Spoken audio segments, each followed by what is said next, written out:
Mình đã làm về con Oppo Find X8 này rất là nhiều video rồi và anh em xem cũng gần chán, nhưng mà nó có cực kỳ nhiều tính năng hay.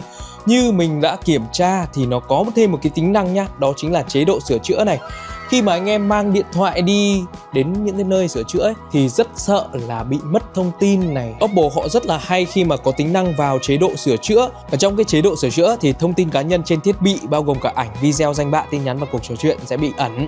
Thợ có thể kiểm tra được tất cả những cái hoạt động, các cái tính năng, chức năng ở trên máy một cách ok. Còn lại thì dữ liệu của anh em sẽ an toàn tuyệt đối. Thực tế thì nó cũng giống như kiểu là không gian thứ hai ở trên điện thoại Xiaomi thôi. Nhưng mà mình đang chưa biết được các hãng khác có những cái tính năng y hệt như thế này không. Chứ ở trên Oppo Find X8 có thì mình phải làm video để giới thiệu anh em rồi.